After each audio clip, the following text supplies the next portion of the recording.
Hello दोस्तों, स्वागत है आप सबका महाराजा ऑडियो बुक चैनल पर।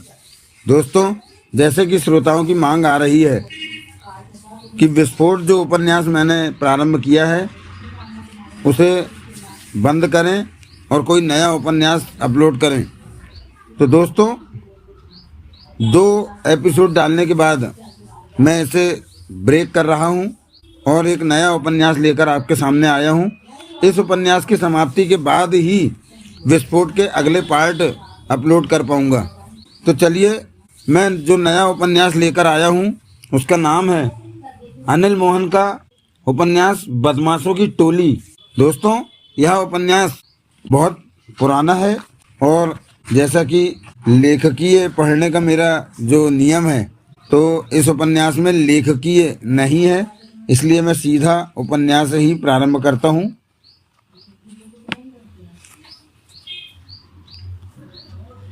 देवराज चौहान को लगा जैसे उसे घेरा जा रहा है। इस बात का एहसास उस वीरान सड़क पर पहुंचते ही उसे होने लगा था। पीछे आने वाली काली कार को वह कब से जाता देख रहा था, लेकिन इसे इत्तेफाक ही समझा। उस हरी और लाल कार को पहले देख चुका था, परंतु शक की ऐसी कोई वजह पैदा नहीं हुई थी। परंतु वीरान सड़क पर पहुंचने पर वह लाल कार उसकी कार के आगे आगे चलने लगी। हरी वाली कार जैसे उसकी बगल में रहने की चेष्टा कर रही थी और काली कार पीछे ही रही। ऐसे में देवराज चौहान का सतर्क होना लाजमी था। उसने बगल में चल रही हरी कार पर निगाह मारी। उसके भीतर 2 व्यक्ति मौजूद थे, एक स्टीयरिंग पर, दूसरा उसकी बगल में। दोनों ही खेले खाए लग रहे थे। पीछे वाली काली कार में भी 2 आदमी थे, वह कब से देख चुका था, और आगे वाली लाल कार में 3 व्यक्ति मौजूद थे। इससे पहले देवराज चौहान उनके घेरे से निकलने की चेष्टा करता, आगे जाती लाल कार की रफ्तार कम होने लगी। देवराज चौहान समझ गया कि उसे रोका जा रहा है। उसने फौरन बगल में होकर लाल कार को ओवरटेक करके निकल जाना चाहा, परंतु उस तरफ से हरी कार ने अपनी कार आगे लगा दी। ऐसे में कार रोकता तो पीछे काली कार मौजूद थी। देवराज चौहान समझ गया कि वह घिर चुका है। लाल कार की रफ्तार अब बहुत ही धीमी हो चुकी थी। उसे भी कार की रफ्तार कम करनी पड़ी और धीरे धीरे उसकी कार रुकती चली गई। साथ में वह तीनों कारें भी रुक गईं। आगे लाल कार थी, पीछे काली और बगल में हरी। सड़क वीरान थी। उन कारों में 7 लोग थे। पैनी निगाहें उन पर घूमती रहीं और जेब से रिवाल्वर निकालकर हाथ में ले ली। कार से बाहर निकलने की कोशिश नहीं की। वह 7 थे। एक साथ इनसे मुकाबला कर पाना कठिन काम था। एकाएक वह तय नहीं कर पाया कि रिवाल्वर का इस्तेमाल करे या नहीं। उसे घेरने के पीछे क्या वजह थी, यह भी अभी तक स्पष्ट नहीं था। तभी आगे वाली लाल कार का दरवाजा खुला और उसमें से 2 व्यक्ति बाहर निकले। तीसरा भीतर ही बैठा रहा। उन दोनों के हाथ में गने देखकर देवराज चौहान के होंठ भिज गए। गनों का मुकाबला रिवाल्वर से नहीं किया जा सकता था, वैसे भी इनकी संख्या ज़्यादा थी। तभी बैक मिरर से उसकी निगाह पीछे मौजूद काली कार पर गई, जिसमें से 2 व्यक्ति बाहर निकले थे। उनके हाथों में रिवाल्वरें थी। देवराज चौहान ने फौरन बगल में मौजूद हरी कार को देखा। उसे देखते पाकर उसमें मौजूद दोनों व्यक्ति खतरनाक अंदाज में मुस्कुराए और हाथों में थाम रखी रिवाल्वरें दिखा दी। देवराज चौहान के होठों से गहरी सांस निकली। वह समझ गया कि मुकाबले का कोई फायदा नहीं। रिवाल्वर को वापस जेब में डाला और कार का दरवाजा खोलकर बाहर निकल आया। तब तक यह लोग उसकी कार के पास पहुंच चुके थे। देवराज चौहान को यह सब चेहरे अनजान लगे। तुम लोगों ने मुझे घेरा है? देवराज चौहान ने उन पर नजर मारी। हाँ, एक ने सख्त स्वर में कहा। मेरा मतलब है कि गलती से किसी और को तो नहीं घेर लिया? मुझे ही घेरना था। गलती तो नहीं कर रहे? कोई गलती नहीं कर रहे, दूसरा कह उठा। कमाल है, देवराज चौहान ने कहा। सिर्फ एक बंदे को घेरना है और गने ऐसे थाम रखी हैं जैसे किसी मोर्चे पर विजय पानी हो। एक को पकड़ने के लिए 7 लोग, साथ में गने भी। एक के चेहरे पर अजीब सी मुस्कान उभरी। लोगों की गिनती नहीं की जाती, उनका दम खम देखा जाता है, वह बोला। अब देवराज चौहान जैसी हस्ती को इस तरह खुले में घेरना हो तो थोड़ी सी सावधानी बरतनी ही पड़ती है। गने देखकर तुम्हें फौरन इस बात का एहसास हो गया होगा, झगड़ा बढ़ाने का कोई फायदा नहीं, नुकसान ही होगा, इसलिए मुकाबला नहीं करना। इन 2 गनों को तुम नहीं देखते तो शायद मुकाबला करने की सोच लेते। तो यह लोग उसकी हकीकत से वाकिफ हैं, यानी कि उसे सोच समझकर योजना के साथ घेरा गया है। देवराज चौहान की निगाह उस व्यक्ति पर जा अटकी। मैंने तो सोचा था तुम लोग मुझे नहीं जानते, लेकिन जानते हैं। उसने सिर हिलाया। अच्छी तरह जानते हैं। अब छोड़ो इन बातों को, हम तुम्हें अपने साथ ले जाना चाहते हैं। चलने में कोई ऐतराज हो तो पहले ही बता दो। उस वीरान सड़क से अभी तक कोई वाहन नहीं गुजरा था। देवराज चौहान ने उन सबके चेहरों को गहरी निगाहों से देखा। जो बात कहीं और जाकर करनी है वह यहीं भी की जा सकती है। यहाँ इसलिए नहीं हो सकती है कि जिसने बात करनी है वो यहाँ मौजूद नहीं है। बोलो, चलें? देवराज चौहान इस वक्त ऐसी स्थिति में नहीं था कि इनकार कर सके। चिंता मत करो, तुम्हारी कार भी हम साथ ले चलेंगे। वे कार साथ में न भी ले चलते तब भी उनके साथ जाना मजबूरी तो थी ही। रास्ते में देवराज चौहान की आंखों पर पट्टी बांधी गई, जिससे वह रास्तों की पहचान न कर पाया कि उसे कौन से रास्ते से कहाँ ले जाया गया है। आंखों पर पट्टी लगवाने से वह इनकार करता तो जाहिर था कि वे जबरदस्ती करते। वह खामोशी से बैठा रहा। उन लोगों ने भी रास्ते में भी आपस में कोई खास बात नहीं की। 45 मिनट वह सफ़र जारी रहा। फिर एक जगह उनकी कार रुकी। देवराज चौहान की आंखों से पट्टी उतारी गई। उसे कार से बाहर निकाला गया। देवराज चौहान की निगाह हर तरफ गई। यह बहुत बड़ी इमारत का अहाता था। इमारत के माथे पर ग्लोब इंटरनेशनल का बोर्ड लगा हुआ था। 4 दीवारी 10 फीट ऊंची थी। उसके बीच लगा लोहे का गेट भी इतना ही बड़ा था, जो कि इस वक्त बंद था। उसके पार सड़क पर से वाहनों के गुजरने की आवाज़ स्पष्ट आ रही थी। मतलब कि किसी व्यस्त सड़क पर यह इमारत मौजूद थी। चलो, वे देवराज चौहान को भीतर ले गए। इमारत के कई रास्ते तय करते वे एक ऐसे हाल में पहुंचे जो कॉन्फ्रेंस हाल था। हाल के बीचों बीच बड़ी सी गोल टेबल थी, जिसके गिर्द 20 कुर्सियां सलीके से बिछी हुई थी। बैठो। देवराज चौहान बैठा। उसने सिगरेट सुलगाई। सिगरेट बंद कर दो, एक ने कहा। क्यों? देवराज चौहान ने कस लिया। चीफ को पसंद नहीं कि उनके सामने कोई सिगरेट पिए। तुम भूल रहे हो कि मैं तुम्हारे चीफ से नहीं मिलना चाहता। तुम्हारा चीफ मुझसे मिलना चाहता है। ऐसे में जरूरी नहीं कि मैं उसकी पसंद या नापसंद का ख्याल रखूं। पीने दे, दूसरे ने कहा। वैसे तुम्हारा चीफ है कौन? देवराज चौहान ने पूछा। आने वाले हैं, देख लेना, तीसरे ने कहा। बताएं तो उनका नाम पता भी पूछ लेना, हमें कोई ऐतराज नहीं। और तुम लोग हर वक्त सिर पर ही सवार रहोगे? देवराज चौहान मुस्कुराया। सिर पर नहीं सवार हैं, पास खड़े हैं। इस पर भी तुम्हें बोझ लग रहा है तो कहो, एक ने तीखे स्वर में कहा। तभी ठीक सामने दिखाई दे रहा दरवाजा खुला और एक व्यक्ति ने भीतर कदम रखा। देवराज चौहान की पैनी निगाह उस पर जाकर स्थिर हो गई।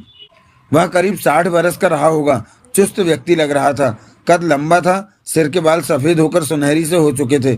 सफ़ेद मूछें, बदन पर दूध की तरह सफ़ेद सूट था, पाँवों में सफ़ेद जूते। कुल मिलाकर वह एक प्रभावशाली व्यक्तित्व का मालिक था। उसकी चाल में विश्वास का अंदाज था। आंखों में हर पल विद्यमान रहने वाली चमक थी। करीब आते उसकी भी एकटक निगाह देवराज चौहान पर थी।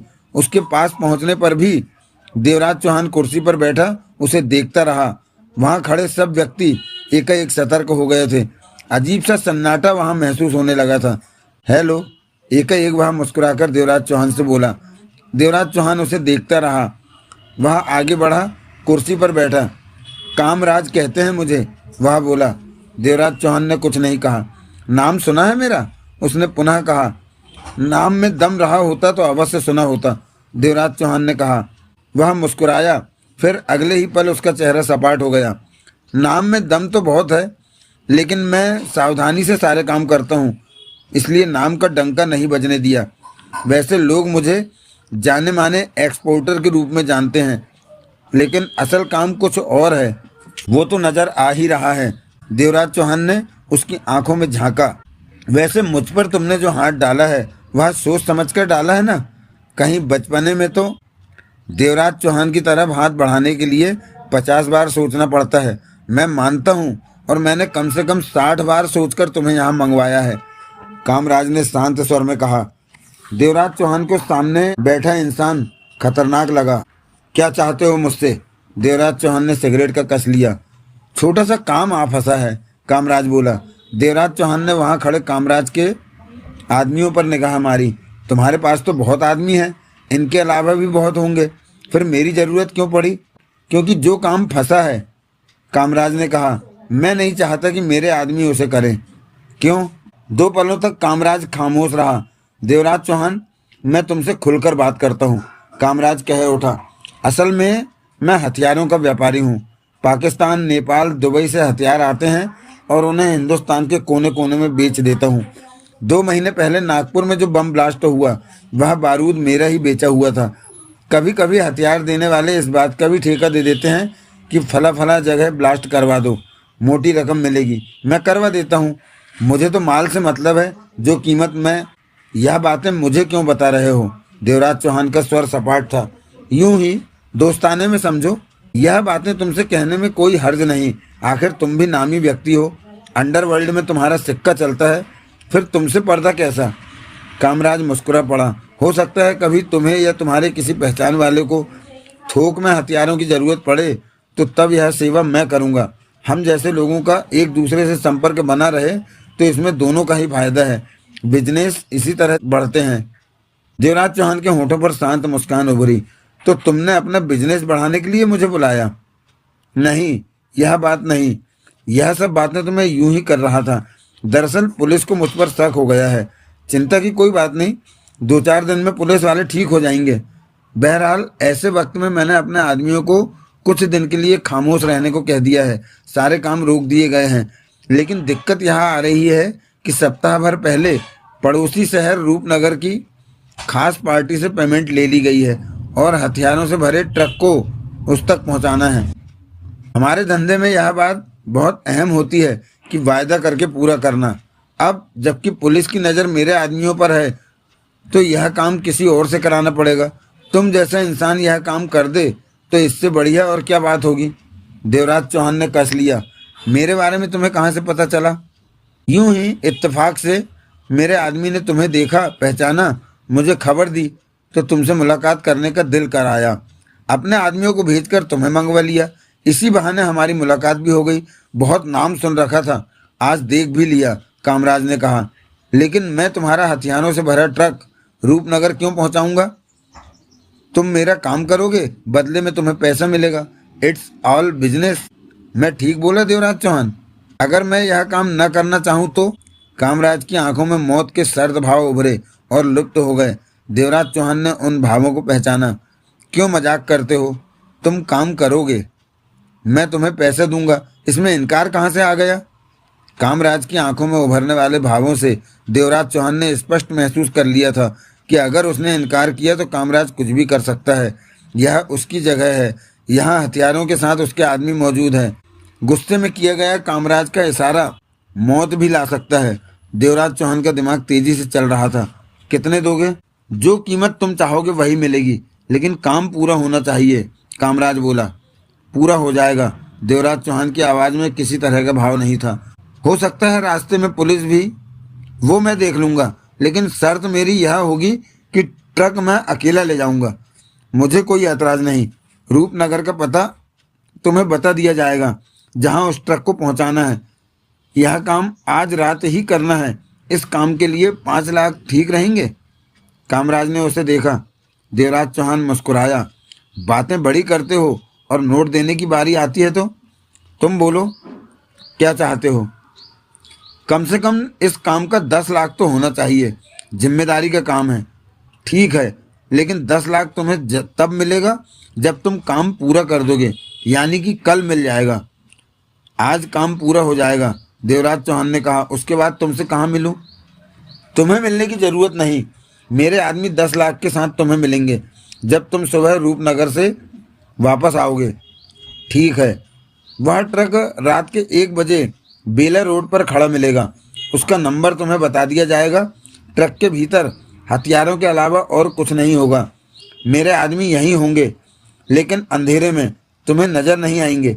जब तुम ट्रक लेकर चलोगे तो मेरे आदमी वापस आ जाएंगे। सावधानी के नाते तुम यहाँ से बाहर नहीं निकलोगे। ट्रक की रवानगी के वक्त ही तुम यहाँ से बाहर जाओगे। इनकार की कहीं कोई गुंजाइश नहीं थी। इनकार करते ही कामराज ने फौरन उस पर गोलियां चलवा देनी थी, इसलिए इस वक्त सहमति बहुत जरूरी थी। दिन भर देवराज चौहान को वहीं पर एक कमरे में रखा गया। उसकी ज़रूरत की हर चीज़ वहीं मुहैया कराई गई। शाम हुई, फिर रात हुई। डिनर के बाद देवराज चौहान को बताया गया कि बेला रोड पर खड़े ट्रक का नंबर क्या है और बताया कि उसका पिछला हिस्सा तिरपाल से ढका होगा, रस्सी से बंधा होगा। उसे खोलना या उसके भीतर झांकने की ज़रूरत नहीं है। देवराज चौहान उनकी बातें सुनता रहा। पहली मुलाकात के बाद कामराज फिर मिलने नहीं आया था। रात को 12 बजे देवराज चौहान वहां से अपनी कार पर ही निकला, बेला रोड की तरफ। इस काम को करने का उसका जरा भी मन नहीं था। सोचों सोचों में वह इस बात को तय कर चुका था कि हथियारों से भरे उस ट्रक को रास्ते में ही कहीं तबाह कर देगा। कामराज जिस तरह दादागिरी दिखाकर उससे काम निकलवाना चाहता है, वह उस काम को पूरा नहीं करेगा। कामराज जैसे लोगों के लिए यही सबक है। वैसे भी वह हथियार रूपनगर का जो शख्स खरीद रहा है, उन्हें गलत हाथों में आगे बेचेगा। फिर उन हथियारों से खून खराबा होगा, कई बेगुनाहों की जानें जाएंगी, जाने कितने घर बर्बाद होंगे। इन्हीं सोचों में देवराज चौहान कार आगे बढ़ाता जा रहा था। उस वक्त इंस्पेक्टर पवन कुमार वानखेड़े घर जाने की तैयारी कर रहा था। रात के 11 बज रहे थे। दिन भर की भागदौड़ के कारण वह थका थका सा नजर आ रहा था। तभी टेबल पर पड़ा फोन बज उठा। न चाहते हुए भी वानखेड़े ने रिसीवर उठाया। Hello, inspector Wankhede? दूसरी तरफ से किसी व्यक्ति का शांत स्वर कानों में पड़ा। हाँ, मैं तुम्हें बहुत खास सूचना देना चाहता हूँ। तुमसे सीधे सीधे बात करने की एकमात्र वजह यह है कि तुम ईमानदार पुलिस वाले हो, तुम पर विश्वास किया जा सकता है। क्या कहना चाहते हो? वानखेड़े मन ही मन सतर्क हुआ। कल दिन में सेंट्रल जेल से 4 खतरनाक आतंकवादी भाग निकले, जिन्हें मौत की सजा सुनाई जा चुकी है और जिनकी तलाश में पुलिस शहर में भागी फिर रही है। हाँ, मैं जानता हूँ वह आतंकवादी कहाँ है। कहाँ है? वानखेड़े के होंठ भिजते चले गए। बेला रोड पर 12 बजे एक ट्रक आकर खड़ा होगा, कहने के साथ उसने वानखेड़े को ट्रक का नंबर बताया। उसके बाद देवराज चौहान नाम का एक आदमी आएगा और ट्रक को चलाकर वहां से बॉर्डर पार रूपनगर ले जाएगा। उसी ट्रक में वह आतंकवादी होंगे। देवराज चौहान?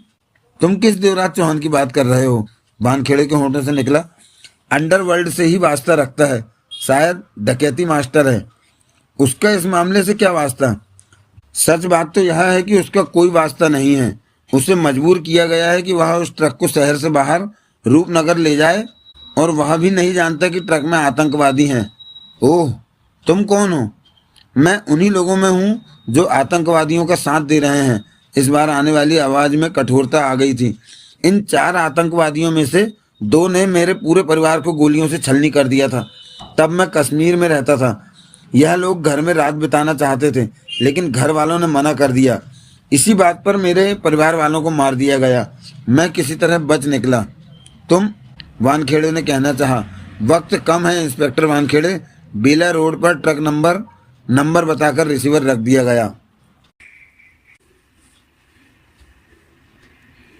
अगले 5 मिनट में ही वानखेड़े के सामने 20 पुलिस वाले मौजूद थे, जिनमें से 4 सब इंस्पेक्टर, 3 इंस्पेक्टर और बाकी हवलदार कांस्टेबल थे। आतंकवादियों के बारे में उन्हें जानकारी दे दी गई थी। बेला रोड पर वानखेड़े ने गंभीर निगाहों से सबको देखा। आतंकवादियों वाले ट्रक पर हाथ डालना ठीक नहीं है, क्योंकि वह शहरी इलाका है।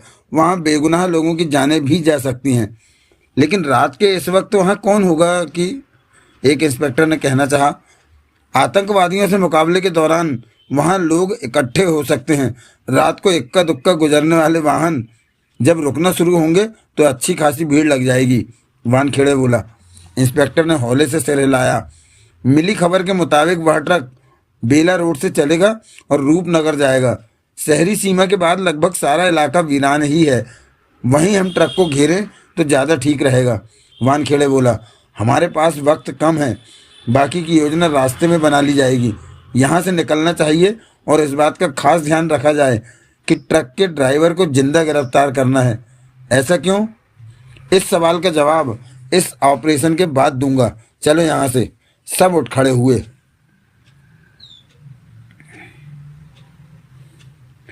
बेला रोड पर खड़ा वह ट्रक आसानी से मिल गया। स्ट्रीट लाइट से सड़क रोशन थी। देवराज चौहान ने कार को सड़क के किनारे फुटपाथ पर चढ़ाकर रोका और उतरकर हर तरफ अंधेरे में नजर मारी। कामराज ने कहा था कि वहां उसके आदमी मौजूद होंगे, परंतु उसे कोई नजर नहीं आया। वह छिपे हुए उस पर निगाह रख रहे होंगे। देवराज चौहान ने ट्रक को देखा। उस पर तिरपाल डालकर उसे रस्से से अच्छी तरह बांधा गया था। उसे खोलकर देखने की जरूरत न समझते हुए देवराज चौहान आगे बढ़ा और ट्रक की ड्राइविंग सीट पर बैठ गया और उसे स्टार्ट करके आगे बढ़ा दिया। रूपनगर में ट्रक जहां पहुंचाना था वहां का पता उसके मस्तिष्क में था, परंतु वह तो इस बात का फैसला कर चुका था कि ट्रक को रास्ते में कहीं मुनासिब जगह रोककर ट्रक में मौजूद हथियारों को तबाह कर देना है। कामराज का कोई आदमी पीछा कर रहा होगा तो उससे भी निपट लिया जाएगा। सबसे बड़ा खतरा देवराज चौहान को शहर की सीमा पर पड़ने वाले पुलिस बैरियर से था। वहां यकीनन ट्रक को रोका जाएगा, चेक किया जाएगा। अगर वहां कुछ गड़बड़ हो गई तो परवाह नहीं, वह ट्रक छोड़कर निकल जाएगा। पुलिस खुद ही हथियारों से भरे ट्रक को संभाल लेगी। करीब आधे घंटे बाद शहरी सीमा का पुलिस बैरियर आया। देवराज चौहान सावधान हो उठा। बैरियर गिरा हुआ था। देवराज चौहान ने वहां ले जाकर ट्रक रोक दिया। 4 पुलिस वाले वहां खड़े गप्पे मार रहे थे। उनमें से एक ट्रक के पास पहुंचा। क्या है ट्रक में? पुलिस वालों ने ऊंचे स्वर में पूछा। कपड़े का सामान है साहब। देवराज चौहान ने जेब से कागज निकालकर पुलिस वाले की तरफ बढ़ाता हुआ कह उठा। सामान का चालान है यहाँ, कहें तो रस्सा खोलकर तिरपाल उठाकर दिखा दूं? वहाँ ज़्यादा रोशनी नहीं होने के कारण पुलिस वाला देवराज चौहान का चेहरा ठीक से नहीं देख पाया था। चालान वाले कागज को पुलिस वाले ने लापरवाही से देखा। यादव, उस पुलिस वाले ने ऊंचे स्वर में कहा, बैरियर उठा दे, ट्रक को चेक तो कर लें। दूसरा पुलिस वाला यादव बैरियर की तरफ बढ़ता बोला, चेक ही चेक है, उठा दे बैरियर। 24 घंटे यही काम करते करते बोर हो गया हूँ। यादव ने बैरियर उठा दिया। पुलिस वाले ने देवराज चौहान को चालान वापस कर दिया। चालान जेब में डालते देवराज चौहान ने ड्राइवरों की तरह 4 बार पुलिस वाले को सलाम मारा और ट्रक आगे बढ़ा ले गया। तभी एक तरफ अंधेरे में खड़ी पुलिस कार स्टार्ट हुई और सड़क पर आ गई। कार की हेडलाइट ऑफ थी और ड्राइविंग सीट पर वानखेड़े मौजूद था। सर, आपके कहने के मुताबिक ही ट्रक को जाने दिया, पुलिस वाला बोला। ठीक किया। कहने के साथ ही वानखेड़े ने सावधानी से कार को फासला रखकर ट्रक के पीछे लगा दिया। रात के गहरे अंधेरे में ट्रक के पीछे फासले से आती कार को देख पाना आसान काम नहीं था, परंतु वानखेड़े पूरी सावधानी बरत रहा था क्योंकि ट्रक देवराज चौहान चला रहा था। आगे खास जगह पर पुलिस वालों ने सड़क पर घेराबंदी कर रखी थी। पुलिस वालों ने आसानी से ट्रक पर कब्जा कर लेना था। 15 मिनट बाद देवराज चौहान ने सुनसान जगह देखकर ट्रक को सड़क के किनारे उतार दिया। उसकी निगाहों में यह वीरान जगह ट्रक में मौजूद हथियारों को तबाह करने के लिए बेहतर थी। सड़क की साइड में उसने ट्रक उतारकर रोका, खुद भी नीचे उतरा। ट्रक के भीतर झांकने की उसने ज़रूरत नहीं समझी। स्टीयरिंग केबिन में डीजल की भरी केन पड़ी थी। उसने केन उठाई और नीचे उतरकर ट्रक पर डीजल छिड़कने लगा। हर जगह उसने डीजल से गीली की। फिर ट्रक में से ही कपड़ा निकालकर उसे बत्ती के रूप में लंबा करके पेट्रोल का टैंक खोला। कपड़े को अच्छी तरह दोनों तरफ से गीला किया और आधा बाहर लटका रहने दिया। फिर उसमें आग लगा दी। दूसरे ही पल वह पीछे हटता चला गया। सड़क पर पहुंच गया। निगाहें ट्रक पर थीं। कुछ ही पलों में पेट्रोल के टैंक ने आग पकड़ लेनी थी। विस्फोट होते ही ट्रक का बुरा हाल हो जाना था। पहचानने में नहीं आना था। जहां डीजल गिराया गया था वहां भी आग लगने लगी थी। तभी देवराज चौहान के कंधे को किसी ने थपथपाया। देवराज चौहान फुर्ती से पलटा। रिवाल्वर हाथ में आ चुकी थी और कंधा थपथपाने वाले के पेट से रिवाल्वर की नाल सट चुकी थी। मैं हूँ वानखेड़े। देवराज चौहान ने खुद को ढीला छोड़ दिया। तुम? देवराज चौहान के होठों से निकला। हाँ। ट्रक को आग क्यों लगाई? मतलब कि तुम मेरे पीछे थे? हाँ, और आगे इस ट्रक को घेरने का इंतजाम हुआ पड़ा है, लेकिन तुम पहले रुक गए। ट्रक में आग क्यों लगाई? क्योंकि इसमें हथियार हैं। हथियार? वानखेड़े के होंठ सिकुड़े। हथियार नहीं, इसमें कल जेल से भागे 4 आतंकवादी हैं। उन चारों आतंकवादियों को हथियारों के बहाने तुमसे इस शहर से बाहर निकलवाया जा रहा है। ओह, इसका मतलब तुम बहुत कुछ जानते हो। तभी ट्रक की तरफ से कुछ चीखों की आवाज़ आई। सुनी आतंकवादियों की आवाज़ें? वानखेड़े दांत भींच कर कह उठा। तभी कानों को फाड़ देने वाला विस्फोट हुआ और ट्रक के पेट्रोल टैंक के साथ साथ ट्रक का जलता हुआ जर्रा जर्रा बिखरता चला गया। ट्रक जैसे आग का गोला बन गया था। दोनों की निगाहें जलते ट्रक पर जमी रही। दूर दूर की जगह रोशन हो उठी थी।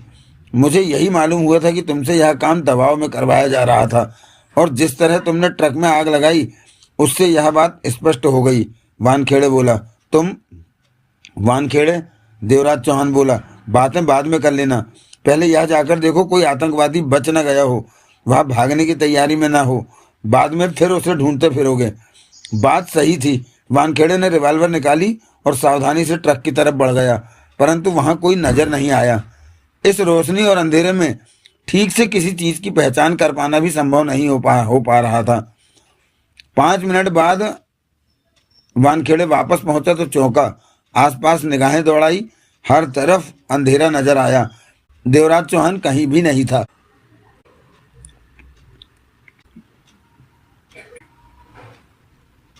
कामराज का चेहरा गुस्से से लाल सुर्ख हो रहा था। ट्रक के साथ रात हुए हादसे की खबर उसे मिल गई थी। उसने फौरन अपने आदमियों को इकट्ठा किया। सब जानते थे कि कामराज को जब गुस्सा आता है तो लाल रंग दिखाता है, खून का रंग। कामराज इस वक्त भी अपनी पसंदीदा सफेद ड्रेस में था। सफेद ड्रेस के अलावा उसे किसी ने भी दूसरे कपड़ों में नहीं देखा था। देख लिया तुम लोगों ने? कामराज दांत भींच कर कह उठा। देवराज चौहान ने क्या गुल खिलाया है? उन चारों आतंकवादियों को रूपनगर पहुंचाने के लिए मैंने उन लोगों से बहुत बड़ी रकम ली थी। क्या जवाब दूंगा उनको? चारों को जिंदा जला दिया देवराज चौहान ने, बर्बाद कर दिया मेरे को। 10 लाख कम थे तो और कहता मैं। सर, एक व्यक्ति ने दबे स्वर में कहा, हो सकता है आग लगने का यह कोई हादसा हो, और अगर हादसा होता तो देवराज चौहान की भी लाश मिलती। कामराज दहाड़ उठा। वह दरवाजा खोलकर कूद भी सकता। ऐसा होता तो रिपोर्ट देने वो हमारे पास आया होता। कामराज का चेहरा गुस्से से स्याह हो रहा था। और मुझे खबर मिली है कि किसी ने गुमनाम फोन करके रात को पुलिस को ट्रक और चारों आतंकवादियों के बारे में खबर दे दी थी। यह काम देवराज चौहान का ही है। वह जाने क्यों मुझे बर्बाद करना चाहता है। मैंने तो उसे काम के लिए मंगवाया था, लेकिन उसने मेरे ही खिलाफ हथियार उठा लिया। सुनो, सब सुनो। देवराज चौहान इसी शहर में है। वह बाहर नहीं गया। उसे ढूंढो और गोली मार दो। 12 घंटों के भीतर मैं देवराज चौहान की मौत की खबर सुनना चाहता हूँ। कई सिर सहमति भरे अंदाज में हिले। उसकी कार की पहचान भी तुम लोगों को है। शहर में दौड़ती कारों पर भी नजर रखो। किसी कार में बैठा नजर आ जाएगा। अगर वह जिंदा रहा तो तुम लोग मरोगे। कामराज ने दरिंदगी भरे स्वर में कहा और पलटकर फर्श को रौंदने वाले अंदाज में बाहर निकलता चला गया। चेहरा सुर्ख होकर धधक रहा था। बाहर आकर पोर्च में खड़ी कार में बैठा तो वर्दीधारी ड्राइवर ने कार आगे बढ़ा दी। कुछ ही पलों में कार सड़क पर दौड़ रही थी। कामराज का चेहरा अभी भी गुस्से से भरा नजर आ रहा था। 4 नंबर पर चलो, कामराज ने होठ भींच कर कहा। कार तेजी से दौड़ती रही। कामराज अपने विचारों में उलझा रहा। अपनी सोचों से वह तब निकला जब कार को सुनसान सड़क पर रुकते पाया। उसने आसपास देखा और उलझन भरे स्वर में कह उठा, मैंने तुम्हें 4 नंबर पर चलने को कहा था। ड्राइवर ने सिर घुमाकर उसे देखा तो कामराज चौंक पड़ा। वह देवराज चौहान था, ड्राइवर की वर्दी में। तुम? कामराज के होठों से निकला। हाँ, तुमसे मिलना बहुत जरूरी था, देवराज चौहान ने सर्द स्वर में कहा। क्यों? बरबस ही कामराज के होठों से निकला। क्योंकि तुम जो काम करते हो वह देश के खिलाफ है, जो कि मुझे पसंद नहीं। तुम कौन होते हो पसंद नापसंद करने वाले? दांत भींच कर कहने के साथ ही कामराज ने रिवॉल्वर निकालनी चाहिए, परंतु देवराज चौहान तब तक रिवॉल्वर उसकी तरफ तान चुका था। कामराज का हरकत करता हाथ ठिठक गया। मैं देवराज चौहान होता हूँ। देवराज चौहान का स्वर मौत की सर्दी को छू रहा था। कामराज ने उसे घूरा। तुमने रात को ट्रक जलाया? हाँ। क्यों? मैं तुम्हें 10 लाख। मैंने तो इसलिए जलाया कि उसमें हथियार हैं, लेकिन यह तो बाद में मालूम हुआ कि उसमें 4 खतरनाक आतंकवादी छिपे बैठे हैं। देवराज चौहान ने कठोर स्वर में कहा। तुमने यह कैसे सोच लिया कि मुझे रिवॉल्वर दिखाकर घेर कर धौंस में तुम अपना काम मुझसे करा लोगे? ऐसी बात थी तो इनकार कर देते। कि तुम इनकार करने का मौका देते तो मैं करता। तुम ऑर्डर देने पर आमादा थे, तब मेरा इनकार तुम्हें पसंद नहीं आता। देवराज चौहान ने शब्दों को चबाकर कठोर स्वर में कहा। तुम देश भर में हथियार फैलाते हो बाहरी देशों के एजेंट्स से वास्ता रखते हो और आतंकवादियों का साथ देते हो। तुम्हारी मौत के लिए यही वजहें काफ़ी हैं। तुम मारोगे मुझे? कामराज गुर्रा उठा। तभी कार में कानों को फाड़ देने वाला धमाका हुआ। कामराज का सिर बिखर कर लोथड़ों के रूप में कार की बॉडी से जा चिपका था। हर तरफ खून ही खून नजर आ रहा था। नाक तक उसका चेहरा भी जाने कहाँ गायब हो गया था। उसका शरीर गुड़मुड़ होकर बड़ी सीट पर लुढ़क गया था। होंठ भींचे देवराज चौहान ने रिवॉल्वर जेब में डाली, कार का दरवाजा खोलकर बाहर निकला। दूर दूर तक कोई नजर नहीं आया। देवराज चौहान लापरवाही भरे अंदाज में आगे बढ़ता चला गया।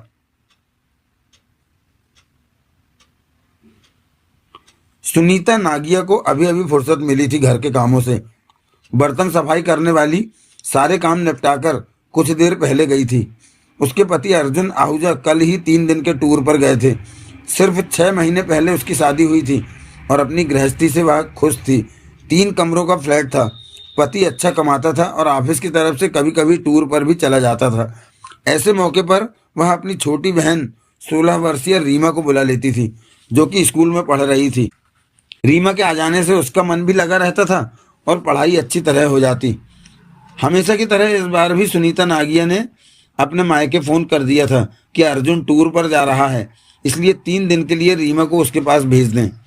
माँ ने कह दिया था कि 12 बजे तक रीमा पहुंच जाएगी। सुनीता नागिया ने घड़ी में समय देखा। दिन के 12 बज चुके थे। रीमा अभी तक नहीं आई थी। सुनीता नागिया ने सिर को झटका दिया। मन में सोचा, आ जाएगी, रास्ते में देर हो ही जाती है, कभी तो घंटों घंटों ट्रैफिक जाम हो जाता है। सुनीता नागिया ने रीमा की मनपसंद की चीज़ें बना ली थी। दोपहर के खाने को हमेशा ही वह ऐसा करती थी। सुनीता नागिया खूबसूरत थी, भला की खूबसूरत थी। अर्जुन आहूजा ने तो उसे देखते ही पसंद कर लिया था। सुनीता नागिया को भी अपनी खूबसूरती का एहसास था। 26 बरस की उम्र में भी वह 20-20 साल की जवान युवतियों को सूरत नैन नक्श से मात करती थी। उसकी छोटी बहन रीमा तो उससे भी खूबसूरत थी। सुनीता नागिया को पूरा विश्वास था कि वक्त आने पर रीमा को भी बहुत अच्छा पति मिलेगा। कोई और काम न पाकर सुनीता नागिया ने कुछ आराम करने की सोची, जब तक कि रीमा नहीं आती। उसके बाद तो उन दोनों ने इस तरह बातें करने में व्यस्त हो जाना था कि सारा दिन और किसी काम की फुर्सत नहीं मिलनी थी। सुनीता नागिया ने फ्रिज खोलकर पानी पिया, फिर बेड की तरफ बढ़ गई आराम करने के इरादे से। तभी उसके कदम ठिठक गए। कालबेल बजी थी। सुनीता नागिया के होठों पर प्रसन्नता की लहर दौड़ती चली गई। मस्तिष्क में सिर्फ एक ही विचार कौंधा कि रीमा आ गई, उसकी बहन आ गई। खुशी में उछलती हुई बेडरूम से निकलकर वह ड्राइंग रूम में पहुंची, फिर सदर द्वार की तरफ बढ़ गई। सुनीता नागिया ने गहरे रंग की साड़ी पहनी हुई थी, जो काम के समय अपने बदन में लपेट रखी थी, कसकर बांध रखी थी। काले रंग का ब्लाउज था, जो कि अब कुछ टाइट सा हो गया था। उसकी सफ़ेद दूधिया छातियाँ उसमें से झांकती बहुत अच्छी लग रही थी। दिल मचल उठता था। पेट कुछ ज़्यादा ही नंगा हो रहा था। साड़ी उसने नीचे बांध रखी थी। कुल मिलाकर सुनीता नागिया का नज़ारा किसी को भी बेचैन कर देने के लिए काफ़ी था। और सुनीता नागिया को इन सब बातों का एहसास था कि इन कपड़ों में वह कैसी लगती है और उसे देखकर मर्द उसके बारे में क्या सोचते हैं। मर्दों की फितरत वह अच्छी तरह जानती थी। इसी कारण उसने बहुत संभल कर अपनी ज़िंदगी गुजारी थी। ऐसा मर्द उसके जीवन में सिर्फ एक ही था जिसने उसके शरीर को हासिल किया हो। वह था उसका पति अर्जुन आहूजा।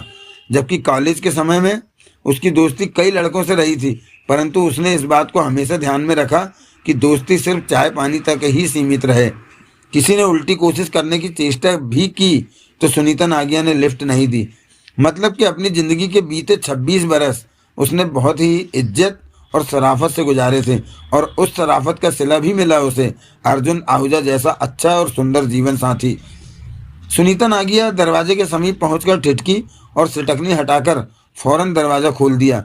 वह अपनी छोटी बहन रीमा को देखने की अपेक्षा कर रही थी, परंतु सामने चंद अजनबियों को देखकर वह ठगी सी खड़ी रह गई।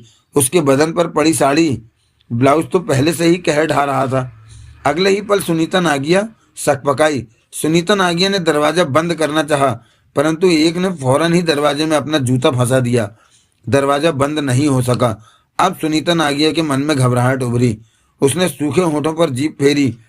पांचों के चेहरों पर शराफत का तो नामो निशान नहीं था। गुंडे बदमाश टाइप के लग रहे थे पांचों। लेकिन सुनीता नागिया ने फौरन ही खुद को संभाला। कौन कौन हो तुम लोग, क्या चाहते हो? सुनीता नागिया के होठों से असह्य स्वर निकला। उसे पछतावा हो रहा था कि सीधे सीधे दरवाजा खोल दिया, पूछा भी नहीं कि कौन है बाहर। वह तो रीमा के ख्याल में थी कि रीमा आई होगी, वरना सुनीता नागिया तो हमेशा दरवाजा खोलने के मामले में सतर्क रहती थी। पांचों के चेहरों पर कड़वी मुस्कान फैल गई। मैंने पूछा कौन हो तुम लोग, क्या चाहते हो? उनके चेहरे पर फैली कमीनी मुस्कान देखकर सुनीता नागिया ने हड़बड़ाकर जल्दी से कहा, मेरे पति घर पर नहीं है, फिर कभी आना। तभी जूता फंसाने वाला कहर भरी हंसी हंसा। जानने वाले हमें बदमाशों की टोली के नाम से जानते हैं। सुनीता नागिया ने उलझन भरी निगाहों से उसे देखा। तभी दूसरा बोला, हमें तुम्हारे पति से जरा भी काम नहीं है, भला हमारा उससे क्या वास्ता? इससे पहले सुनीता नागिया कुछ कहती, तीसरा बोल पड़ा, हमें तो सुनीता नागिया से काम है, मतलब कि तुमसे। सीधा कहो ना, इसके जवान खूबसूरत जानलेवा जिस्म का। चौथे की बात काटकर तुरंत पांचवें ने कहा, दरवाजे पर खड़े होकर सब कुछ करना है या भीतर जाकर? पल भर के लिए वहां चुप्पी छा गई। सुनीता नागिया को उनकी बातें अजीब लगी और समझ में आई।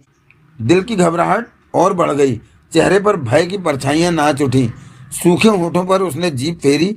वह समझ रही थी कि दरवाजा बंद करना बहुत जरूरी है। अगर दरवाजा बंद कर लिया तो वह सुरक्षित हो जाएगी। परंतु दरवाजे और चौखट के बीच में एक ने जूता फंसा रखा था।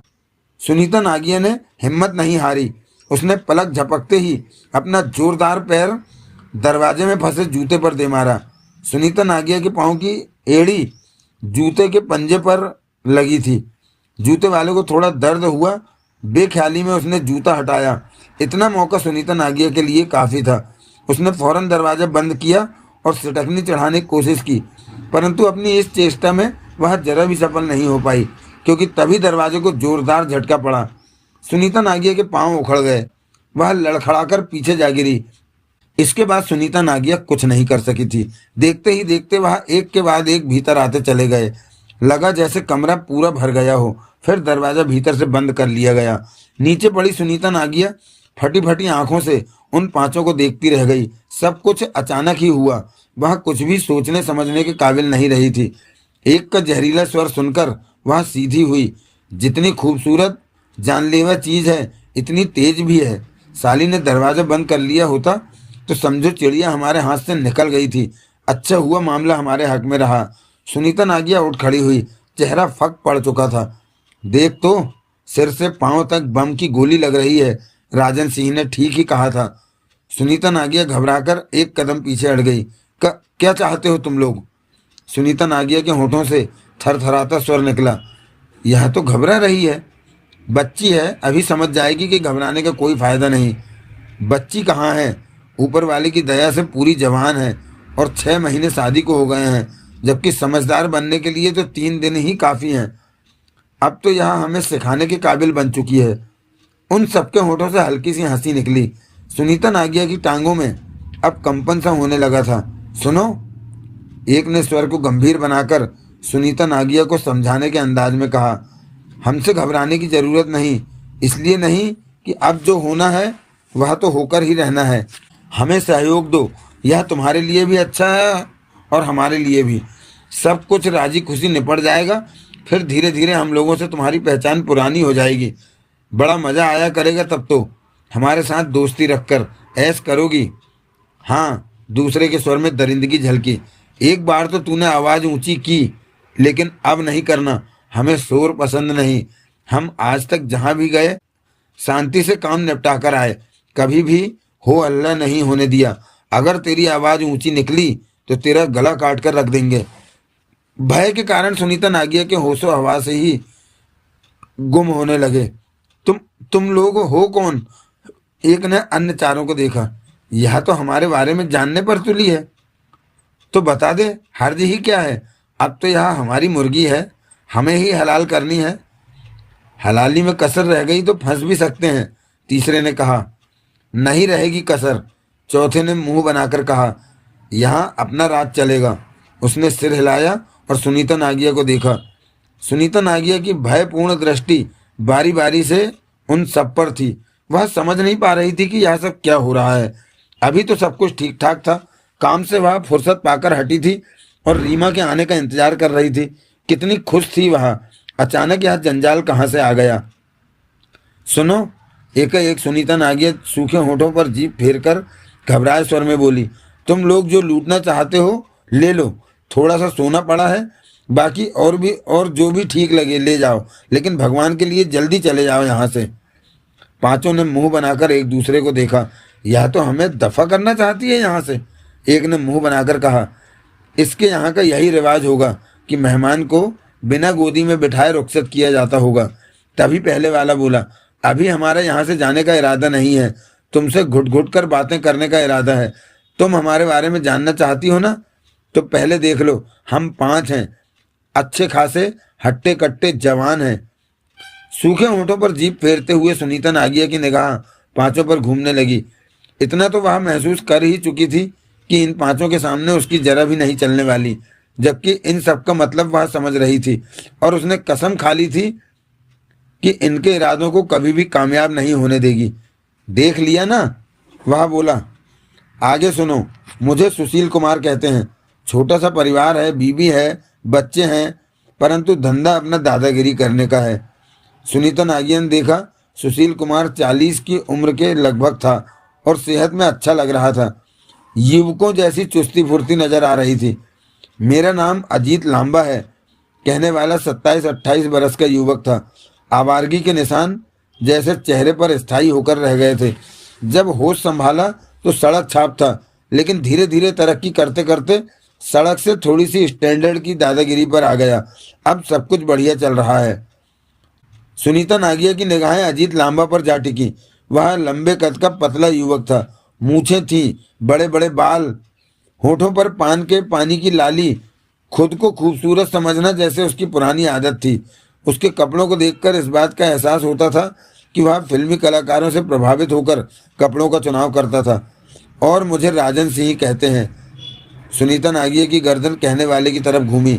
वह 35 के लपेटे में था, 5 फीट 5 इंच, थोड़ा सा भारी बदन, तोते जैसी नाक और सदा सुर्ख रहने वाली आंखें। उसका चेहरा बता रहा था कि शराब का इस्तेमाल करना उसका रोज का काम है, बल्कि अन्यों से ज्यादा बोतल खाली होने तक करता है। सुनीता नागिया को देखकर राजन सिंह अजीब से अंदाज में हंसा। अपना कोई खास काम नहीं है, माल आना चाहिए, बेशक कहीं से भी कैसे भी आए, खाओ पियो ऐश करो। क्या किया है और आगे क्या करना है कोई चिंता नहीं, फिक्र नहीं है। और साहब को राकेश नाथ कहते हैं। सुनीता नागिया ने देखा, कहने वाला 35 की उम्र का था। उसके आगे के 2 दांत टूट चुके थे, जिसके कारण वह भद्दा सा लग रहा था। टूटे दांतों के कारण मुंह से थूक के छींटे गिरते थे और स्वर के शब्द स्पष्ट न होकर तोतले से होते थे। गाल पिचके हुए, सूखा सा शरीर, देखकर लगता था जैसे अगले पल का भरोसा नहीं कि वह अपनी टांगों पर खड़ा रहेगा या गिर पड़ेगा। अब अपनी क्या तारीफ करूं अपने मुंह से। वैसे बंदे को सुनील कालिया कहते हैं। यह 5वां था। सुनीता नागिया की गर्दन उसकी तरफ घूमी। सुनील कालिया 35 बरस के आसपास था और उन 5 में से सबसे ठीक ठाक नजर आता था। कपड़े भी उसने सलीके के पहन रखे थे। कद काठी, सेहत और खूबसूरती में भी वह ठीक था और एक ही निगाह से देखने पर वह किसी भले घर का नजर आता था और चेहरे से समझदार भी। मैं ही इन चारों का माता पिता हूँ, क्योंकि शिकार मैं ही तय करता हूँ कि काम कहाँ करना है और कैसे करना है। शिकारों के बारे में देखना, सुनना, सोचना मेरा काम है। जो मैं कहूँगा इन सब ने वही करना है। मेरे ख्याल में अगर मैं इनसे अलग हो जाऊं तो शायद काम करने में इन्हें काफी दिक्कतें आएंगी। उसकी बात सुनकर राकेश नाथ ने सुशील कुमार से कड़वे स्वर में कहा, बहुत ऊंचे बोल रहा है सुनील कालिया। सुशील कुमार के कुछ कहने से पहले ही राजन सिंह कह उठा, बोलने दे, अगर फिर टोका तो सुनील कालिया कड़क कर बोलने लगेगा। अजीत लांबा आदत के मुताबिक ठठाकर हंस पड़ा। सुनीता नागिया फटी फटी आंखों से चेहरे पर आतंक लिए सबको देखे जा रही थी। सुनील कालिया पुनः बोला, यह है हम 5 की धमा चौकड़ी, चाहे तुम इसे पंचदेव पांडे कहो या पंचवटी। बहरहाल जानने वाले हम 5 को बदमाशों की टोली का नाम देते हैं, क्योंकि हम जहां भी जाते हैं राक्षसों की तरह तहस नहस कर देते हैं सब कुछ, परंतु शुरू में बहुत प्यार से बात करते हैं, जैसे कि अब सामने वाले को समझाते हैं कि उसकी जिद का कोई नतीजा नहीं निकलेगा। इसलिए आराम से हमारे साथ सहयोग करके चले, क्योंकि होना तो वही है जो हमने करना है। फिर खामखा मुसीबतें बढ़ाने का क्या फ़ायदा। अब तुम खुद को ही लो, घर में अकेली हो, दोपहर है, चीखने की कोशिश करोगी तो हम चीखने नहीं देंगे तुम्हें। ऐसे में तुम्हें कोई नुकसान भी हो सकता है, शायद जान भी चली जाए तुम्हारी, अगर तुमने हमारा ज़्यादा मुकाबला करने की चेष्टा की तो। हम पांचों आराम से तुम्हें अपने मनचाहे ढंग से संभाल लेंगे, इसलिए समझ से काम लो। सुनीता नागिया की जान खौफ के मारे निकली जा रही थी। मेरी नज़र कब से तुम पर थी, सुनील कालिया ने पुनः कहा। तुम खूबसूरत हो, मुझे अच्छी लगती हो, जाहिर है मेरे दोस्तों को भी अच्छी ही लगोगी। मैं जानता था तुम्हारा पति कभी कभार ऑफिस की तरफ से टूर पर जाता है और मैं तुम्हारे पति के टूर पर ही जाने का इंतजार कर रहा था। यही मेरी खोजबीन का नतीजा है। ऐसी ही खबरें मैं हासिल करने की ताक में रहता हूँ कि कब किसको हमने शिकार बनाना है और कहाँ से हमें दो पैसे हासिल हो सकते हैं। देख लो, हम तुमसे कितने प्यार से बात कर रहे हैं, समझा रहे हैं। हमें कोई जल्दी नहीं। हम जहाँ भी काम करते हैं आराम से, तसल्ली से करते हैं। जल्दबाजी तो हमारी जान की दुश्मन है। हमारी समझदारी ही है कि बदमाशों की टोली के बारे में पुलिस जानती है। हमारे कारनामों की लिस्ट उनके पास है, परंतु आज तक पुलिस हमारे चेहरों के बारे में भी नहीं जान पाई है। हमारी लंबाई चौड़ाई के बारे में जान पाना तो बहुत दूर है, नाम का तो कहना ही क्या। कहने के पश्चात ही सुनील कालिया हंसा।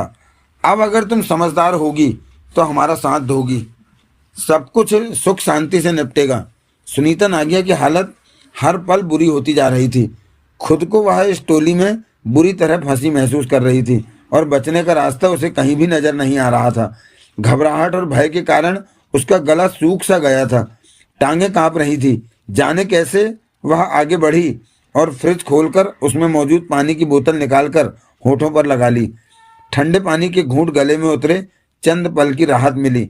उस टोली की वासना से भरी निगाहें सुनीता नागिया के जिस्म पर घूम रही थी। इसमें कोई शक नहीं कि उसका जिस्म शानदार था और तबीयत प्रसन्न कर देने वाला था। सुनील कालिया जैसे पारखी की निगाहें यूं ही नहीं सुनीता नागिया पर टिकी थी। आखिर वजह थी उसका खूबसूरत, दिल धड़का देने वाला जिस्म और चेहरे की भरपूर खूबसूरती कि देखें तो निगाहें ना हटें। पानी के घूंट गले से उतारने के पश्चात सुनीता नागिया ने चंद गहरी सांसें ली, फिर फटे स्वर में बोली, आखिर तुम लोग चाहते क्या हो। सुनीता नागिया जैसे हाँफ रही थी। खास कुछ नहीं, राजन सिंह ने कहा, तुम्हें सिर्फ दो काम करने हैं। एक तो बेड पर हम पांचों के साथ खेलना है और घर में मौजूद सारा माल अपने शुभ हाथों से हमारे हवाले कर देना है, बस। सुनीता नागिया ने सूखे होंठों पर जीभ फेरी। वह सुलझे मस्तिष्क की थी, सारे हालात समझ रही थी। भय और घबराहट उस पर हावी थी। आखिर थी तो वह औरत ही, फिर भी किसी प्रकार उसने खुद पर काबू पा रखा था। सुनीता नागिया ने आतंक भरी सख्त निगाहों से राजन सिंह को देखा। नहीं, तुम लोगों की यह बातें किसी भी कीमत पर पूरी नहीं हो सकती। सुनीता नागिया का स्वर कांप रहा था, परंतु उसकी आवाज़ में भरपूर दृढ़ता थी। होंठ भिज गए थे। यह बातें पूरी होंगी, राकेश नाथ कड़वे स्वर में कह उठा। नहीं, सुनीता नागिया शेरनी की भांति गुर्राई और हाथ में पकड़ी पानी की बोतल राकेश नाथ पर दे मारी। बोतल से पानी कुछ रास्ते में गिरा, परंतु बोतल राकेश नाथ से न टकरा सकी। राकेश नाथ ने हाथ बढ़ाकर बोतल थामी, शांत ढंग से चंद घूंट भरे और बोतल बगल में खड़े अजीत लांबा की तरफ बढ़ा दी। अजीत लांबा ने बोतल थामी और पानी पीने लगा। पल भर के लिए तीखा सन्नाटा छा गया। सुशील कुमार बोला, यह तो आसानी से सीधे रास्ते पर नहीं आने वाली लगती। सुनील कालिया ने सिगरेट सुलगाकर कस लिया। साली 2 मिनट में सीधी हो जाएगी। राकेश नाथ के होठों से गुर्राहट निकली। लगता है हमारे शांत अंदाज को यह हमारा गधापन समझ रही है। भूल में है यह, इसने हमारा रंग नहीं देखा अभी। सुनील कालिया ने सुनीता नागिया को देखा। तुम कहना क्या चाहती हो, अपनी बात स्पष्ट करो। सुनीता नागिया ने जैसे मन ही मन खुद को पक्की तरह पक्का कर लिया। 2 में से सिर्फ एक बात पूरी हो सकती है तुम्हारी। सुनीता नागिया ने अपने शब्दों पर जोर दिया। क्या? सुनील कालिया ने सिर हिलाया। कौन सी बात पूरी हो सकती है? और बात पूरी होने में मर्जी किसकी चलेगी? दोनों बातों में से एक बात का चुनाव कौन करेगा? मैं ही करूंगी। करो। घर में मौजूद कुछ भी तुम लोग ले जाओ, सोना पैसा, जर्रा जर्रा, तिनका तिनका। मैं उफ नहीं करूंगी, बल्कि सामान बांधने में तुम लोगों की सहायता करूंगी। सुनीता नागिया एक एक शब्द चबाकर सुनील कालिया को देखते हुए कह रही थी, परंतु अपने जिस्म को हाथ नहीं लगाने दूंगी। सुनील कालिया ने कस लेकर समझने वाले अंदाज में सिर हिलाया। तभी राजन सिंह गुर्राया, बहुत ऊंचा उड़ रही है तू, एक हाथ पड़ा तो तीर की तरह सीधी। सुनील कालिया ने सख्त निगाहों से राजन सिंह को देखा। तेरे को बीच में बोलने को किसने कहा? यह मेरे से बात कर रही है। आवाज सुनी इसकी? मैंने कहा यह मेरे से बात कर रही है, मैं जवाब दूंगा, तू बीच में क्यों बोलता है? राजन सिंह ने दांत भींच लिए। राजन, जुबान बंद रख, सुनील कालिया की बात में मत बोल, यह बात संभाल लेगा। पल भर के लिए वहां शांति छा गई। सुनील कालिया ने पुनः अपनी निगाहें सुनीता नागिया पर टिका दी। तो तू अपने जिस्म को हाथ नहीं लगाने देगी? सुनील कालिया बोला। नहीं, सख्त ऐतराज है तुझे अगर हम ऐसा करें तो? हाँ, मैं जान दे दूंगी, परंतु ऐसा कुछ नहीं होने दूंगी। सुनीता नागिया गुर्राई। सुनील कालिया ने कस लिया और फिर सोच भरे स्वर में कह उठा, ठीक है, हम तुझे कुछ नहीं कहेंगे। सुनील कालिया के शब्दों पर राकेश नाथ भड़क उठा। क्यों? इतने तगड़े माल को हम अनछुआ छोड़ जाएंगे? पहले कभी ऐसा हुआ है? राकेश नाथ, समय को देखकर चलना चाहिए। हमें यह सुख शांति से सोना रुपया दे रही है, यह क्या कम है? क्यों हम बात को आगे बढ़ाएं? हमारा असल मकसद तो माल वसूलना है, जिस्म वसूलना नहीं। परंतु जिस्म सामने हो तो उसे भोगना क्या बुरा है? अजीत लांबा हंसा। कोई बुरा नहीं अगर सब कुछ शांति से हो। मैं समझता हूँ यह औरत फसाद खड़ा कर सकती है, और हमारी पहली कोशिश यही रहती है कि फसाद कम हो और हमारा काम पूरा हो। अजीत लांबा के कुछ कहने से पहले राजन सिंह ने सुशील कुमार को देखा। सुशील, सुनील कालिया को समझा दे कि यह ठीक नहीं कर रहा है। सुनील कालिया समझदार है, वह जो कर रहा है अपनी समझ से ठीक ही कर रहा होगा। सुनील कालिया की बात को टोकना मैं ठीक नहीं समझता, सुशील कुमार ने स्पष्ट शांत स्वर में कहा। फिर कोई कुछ नहीं बोला। सुनील कालिया की निगाह पुनः सुनीता नागिया पर जा टिकी। सुनीता नागिया के चेहरे पर हल्की सी राहत उभरी नजर आने लगी थी। लाओ, सोना, कैश और हर कीमती चीज हमारे हवाले करो, सुनील कालिया बोला। उसके बाद मुझ पर तो हाथ नहीं डाला जाएगा? सुनीता नागिया ने स्पष्ट पूछा। नहीं, मैं कैसे विश्वास करूं? हमारी जुबान पर ही विश्वास करके तुम्हें काम चलाना पड़ेगा, सुनील कालिया ने कहा। सुनीता नागिया ने कुछ नहीं कहा, सुनील कालिया को देखती रही। लेकिन एक बात कान खोलकर सुन लो। क्या? तुम सारा कीमती माल हमारे हवाले करोगी, उसके बाद हम घर की तलाशी लेंगे। अगर तब हमें कोई छिपी हुई कीमती चीज मिल गई तो अपने वायदे से पीछे हट जाएंगे, सुनील कालिया बोला। मंजूर है, सुनीता नागिया ने कहा। अब उसके चेहरे पर तसल्ली के भाव आ गए थे। चलो, माल हमारे हवाले करो। उसके बाद सुनीता नागिया ने देर नहीं की। मन ही मन उसे तसल्ली थी कि सब कुछ आराम से निपट रहा है। दौलत का क्या है, किस्मत में रही तो फिर बन जाएगी, वरना इन दरिंदों का क्या भरोसा। अर्जुन ने तो कई बार कहा था कि इतना सोना घर में रखना ठीक नहीं, लॉकर में रखवा देते हैं, परंतु अक्सर वह ही मना कर देती थी। आखिर थी तो औरत ही, फुर्सत में हमेशा सारे सोने को निकाल कर देखती थी, खुद पहनकर शीशे के आगे खड़े होकर देखती, प्रसन्न होती। और अब अच्छा ही रहा था कि सब कुछ घर पर था और यह बदमाशों की टोली उस दौलत को लेकर उसका पीछा छोड़ रही है, वरना कुछ हाथ ना आने पर तो यह पांचों उसकी धज्जियां उड़ाकर रख देते, वह कहीं की न रहती। सुनीता नागिया ने अगले 5 मिनटों में सारा सोना और कैश उनके सामने रख दिया। सोना 80,000 के करीब था और कैश 5,000 के आसपास। उसके बाद बदमाशों की टोली ने पूरे घर की बारीकी से तलाशी ली, परंतु और कुछ भी नहीं मिला। सुनीता नागिया ने वास्तव में सब कुछ उनके सामने रख दिया था। टीवी, फ्रिज, वीसीआर वगैरह सामने रखे हैं, उठा ले जाओ, सुनीता नागिया ने बेचैनी से कहा। लेकिन भगवान के लिए यहाँ से जल्दी चले जाओ, मैं नहीं चाहती तुम लोग ज़्यादा देर यहाँ रहो। ऐसी चीज़ें हम नहीं ले जाते, सुनील कालिया माल समेटते हुए बोला। हम सिर्फ 3 चीज़ें ही लेते हैं, सोना, कैश और हादसे पर मौजूद औरत का इस्तेमाल। इतने में ही हम सब्र कर लेते हैं। सुनीता नागिया ने सुनील कालिया को घूरा।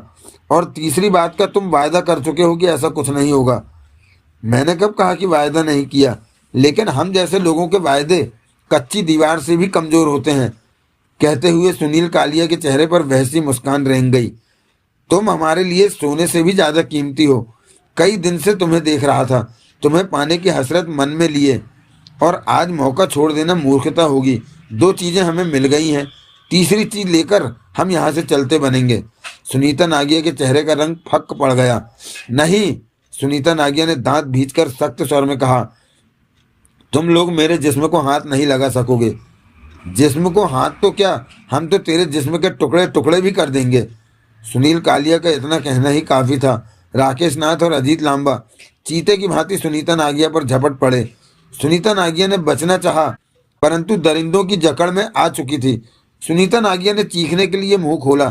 चीख निकली, परंतु होठों से पूरी न निकल सकी। राकेश नाथ की बड़ी सी हथेली सुनीता नागिया के होठों पर जा चिपकी। सुनीता नागिया की आंखें फट गईं। उसने हथेली झटक कर हटा दी। सुनील कालिया के होठों से छोटा सा दरिंदगी से भरा कहकहा निकला, कमीने कुत्ते। सुनीता नागिया छटपटा उठी। क्रोध के कारण उसकी आंखें सुर्ख पड़ गईं। तूने मुझसे वायदा किया था कि मेरे साथ ऐसा कुछ नहीं करेंगे। अपनी जुबान से फिरता है तू। जुबान? सुनील हंसा। हम लोगों की जुबान सिर्फ बोलने के लिए ही है, वायदों के लिए नहीं। मरेगा तू, कुत्ते की मौत मरेगा। तुझ जैसा गंदा इंसान कभी सुखी नहीं रह सकता। सुखी? सुनील कालिया पुनः हंसा। मैं तो बहुत सुखी हूँ, क्या दुख है मुझे? तभी सुशील कुमार आगे बढ़ा। उसकी लपलपाती निगाह सुनीता नागिया की छातियों पर थी, जो कि राकेश नाथ और अजीत लांबा की पकड़ के कारण और भी उत्तेजक ढंग से उभर आई थी।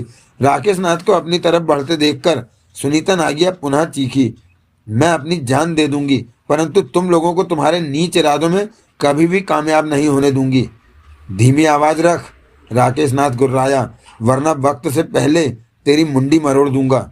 सुशील कुमार सुनीता नागिया के बेहद समीप पहुंचकर ठिठका, फिर जहरीली हंसी हंसा। यार, यह तो वास्तव में कमाल की चीज है। सुनील कालिया की नजर की दाद देनी पड़ेगी। राकेश नाथ और अजीत लांबा की पकड़ में सुनीता नागिया जोर से छटपटा उठी। मुझे हाथ मत लगाना कुत्ते। सुशील कुमार हंसा। उसने अपने दोनों हाथ सुनीता नागिया के ब्लाउज की तरफ बढ़ाए। सुनीता नागिया तड़प कर दाएं बाएं हुई। सुशील कुमार के हाथ उसकी छातियों से टकराए। सुशील कुमार ने हंसकर हाथों को पीछे कर लिया। उसके चेहरे पर अब तीव्र चमक दौड़ रही थी। निगाहें ब्लाउज में से नजर आ रही छातियों पर टिकी थी। मैं तो चाहता था कि यह खूबसूरत ब्लाउज ना फाड़ा जाए, लेकिन अब इसके फटने के आसार नजर आ रहे हैं। कुत्तों, छोड़ दो मुझे। सुनीता नागिया पुनः तड़पी। आंखों से बेबसी के आंसू निकल आए।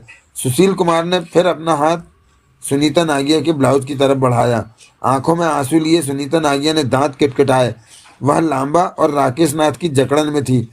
इससे पहले कि सुनीता नागिया के ब्लाउज को वह छू पाता, सुनीता नागिया उन दोनों की बाहों में फंसी उछली और अपनी दोनों टांगे सुशील कुमार की छाती पर दे मारी। सुशील कुमार के बदन को तीव्र झटका लगा। वह लड़खड़ाकर 2 कदम पीछे जा गिरा। सुनील कालिया होले से हंस पड़ा। लगता है सुशील अब बूढ़ा होता जा रहा है, गुड़िया को भी संभाल नहीं सकता। सुशील कुमार गुर्राकर खड़ा हो गया। अब उसकी आंखों में वासना नहीं, क्रोध था। सुनीता नागिया द्वारा इस प्रकार उसे गिरा देना शायद उसके साथियों के बीच उसका अपमान था। सुशील बूढ़ा नहीं हुआ। मैं तो प्यार से पेश आ रहा था इस हरामजादी से। सोचा था समझ गई होगी कि इसकी नहीं चलने वाली और बाकी का थोड़ा बहुत समझ जाएगी, लेकिन अब लगता है मेरी सोच गलत थी। इसे समझाना पड़ेगा। सुशील कुमार कहते हुए दरिंदगी भरे अंदाज में पुनः सुनीता नागिया की तरफ बढ़ा। सुशील कुमार के चेहरे से लग रहा था कि इस बार वह पीछे नहीं हटने वाला। तभी राजन सिंह ने उसके कंधे पर हाथ रखकर उसे टोका। सुशील कुमार ने भिचे दांतों से उसे देखा। एक छोटी सी कोशिश मैं भी कर लूं? मैं ही काफी हूं, सुशील कुमार गुर्राया। तुम कोशिश कर चुके हो, अब मेरी बारी है। मैं तुम्हारी तरह लात नहीं खाऊंगा। तुम सुशील कुमार ने सख्त स्वर में कुछ कहना चाहा, तभी कुर्सी पर आराम से बैठे सुनील कालिया ने शांत स्वर में टोका, राजन, अभी सुशील की बारी खत्म नहीं हुई, एक बार और हाथ पांव मार लेने दो इसे। राजन सिंह के चेहरे पर नाराजगी उभरी, परंतु वह बोला कुछ नहीं। दाढ़ी पर हाथ फेरते हुए वह एक कदम पीछे हटा और कुर्सी पर जा बैठा। निगाहें सुनीता नागिया पर थी। सुनीता नागिया को एहसास होता जा रहा था इस बदमाशों की टोली से बचना कठिन है। परंतु उसने भी कसम खा रखी थी कि चाहे जो भी हो जाए इन्हें अपने इरादों में हरगिज कामयाब नहीं होने देगी। राजन सिंह नाराज हो गया लगता है। सुनीता नागिया को थामे अजीत लांबा ने हंसकर कहा, जा मूड ठीक कर ले। बगल वाले कमरे में मौजूद टेबल की ड्राज में विस्की की बोतल पड़ी है। तलाशी के वक्त मैंने बोतल देखी थी। राजन सिंह फौरन उठा और बगल वाले कमरे की तरफ बढ़ गया। 2 पलों बाद जब वापस लौटा तो हाथ में विस्की की बोतल और गिलास था। गिलास में विस्की डालकर बोतल फ्रिज के ऊपर रखी और फ्रिज में से पानी की ठंडी बोतल निकालकर विस्की का गिलास भरा और फिर वापस कुर्सी पर जा बैठा और छोटे छोटे घूंट भरते हुए तीखी निगाहों से सुनीता नागिया के सेक्सी बदन को सिर से पांव तक निहारने लगा। सुशील कुमार सुनीता नागिया के करीब पहुंच चुका था। अब जो चाहती है कर ले, अपनी पूरी कोशिश करके देख ले, सुशील कुमार ने गुर्राहट भरे लहजे में कहा। सुनीता नागिया ने सूखे होठों पर जीभ फेरी। चेहरे का रंग फक्क पड़ चुका था। सुनील कालिया और राजन सिंह दिलचस्पी भरी निगाहों से सारा नज़ारा देख रहे थे। तभी राकेश नाथ ने कहा, सुशील अब तुम जानो और तुम्हारा यह माल, ज़्यादा देर हम इसे पकड़े नहीं रह सकते। कहने के साथ ही राकेश नाथ ने सुनीता नागिया को छोड़ा तो अजीत लांबा भी सुनीता नागिया की बाह छोड़कर एक तरफ हट गया। मामला और भी दिलचस्प हो उठा। सुनीता नागिया घबराकर पीछे हटी और दीवार के साथ सटकर भयपूर्ण गहरी गहरी सांसें लेने लगी। सुशील कुमार चुनौतीपूर्ण जहर भरी हंसी हंसा। गहरी गहरी सांसें लेते सुनीता नागिया की छातियां दिलकश अंदाज में ऊपर नीचे हो रही थी। साड़ी का पल्लू तो कब का नीचे गिर चुका था। उसकी निगाहें सुशील कुमार पर ही नहीं सब पर जा रही थी। शरीर थर थर काँप रहा था। वह समझ नहीं पा रही थी कि कैसे अपना बचाव करे इन दरिंदों से। यह तो उसे बर्बाद करने पर तुले थे और अब उसे जो नजर आ रहा था उससे स्पष्ट था कि इन कमीनों के हाथों से वह बच नहीं सकेगी। खुद को बचाना है, अपने इस इरादे के प्रति वह दृढ़ थी। पीछे तो दीवार है, अब क्या दीवार को फाड़कर बाहर निकल जाएगी? सुशील कुमार ने खूंखार स्वर में कहा और शिकारी चीते की भांति पुनः धीरे धीरे सुनीता नागिया की तरफ बढ़ने लगा। आंखों में दरिंदगी विद्यमान हो चुकी थी। सुनीता नागिया तो खौफ के मारे पूरी तरह दीवार के साथ चिपककर उसका हिस्सा बन गई। उसकी हालत देखकर सुशील कुमार के होठों से जहरीला कहकहा निकला, लात मारती है मुझे? भगवान के लिए मुझे छोड़ दो, माफ कर दो। सुनीता नागिया थरथराती सी कह उठी, तुमने ही तो कहा था कि तुम्हारे बीवी हैं, बच्चे हैं, मैं तुम्हें उनका वास्ता देती हूँ, मुझे छोड़कर यहाँ से चले जाओ। हाथ आया माल तो हमने कभी छोड़ा ही नहीं, स्वाद हर हाल में चखा है, सुशील कुमार ने कड़वे स्वर में कहा। फिर तेरा क्या जाता है? कुछ घिसता है क्या? थोड़ी देर की बात है, आराम से निपट ले, क्यों बात को बढ़ा रही है? सुनीता नागिया ने दांत भींच लिए। सुशील कुमार सुनीता नागिया के समीप पहुंच चुका था। सुनीता नागिया सावधान हुई। सुशील ने चील की भांति उस पर झपट्टा मारा। इरादा था सुनीता नागिया को अपनी बाहों में दबोच लेने का। वह जानता था कि एक बार उसे बाहों में भर लिया तो फिर वह कहीं की नहीं रहेगी। सुनीता नागिया घबराकर फौरन एक तरफ सरक गई। सुशील दीवार से टकराया। उसके होठों से खतरनाक गुर्राहट निकली। बाकी चारों हंस पड़े। सुशील के बस का नहीं है, अजीत लांबा बोला। मैं जाऊं? राकेश नाथ बोला। बैठा रहे। राजन सिंह ने विस्की का गिलास खाली किया और फ्रिज के समीप पहुंचकर फ्रिज पर रखी विस्की की बोतल उठाकर गिलास में डाली और पानी भरने के बाद वापस कुर्सी पर आ बैठा। इसके बाद मुर्गी मैं हलाल करूंगा, देखता नहीं हलाली के दौर से गुजरने के लिए विस्की पी रहा हूँ। लेकिन सुशील तो बहुत देर लगा रहा है, अजीत लांबा ने बुरा सा मुंह बनाकर कहा। कभी कभी ऐसा भी होता है, राजन सिंह ने विस्की का तगड़ा घूंट भरकर कहा। पिछली बार की बात भूल गया तू? तेरे साथ ही गुजरी थी, उस तगड़ी औरत ने तुझे ऐसा बाहों में दबोचा था कि हाय हाय करता रह गया था। उसका मजा लेना भूल ही गया था तू।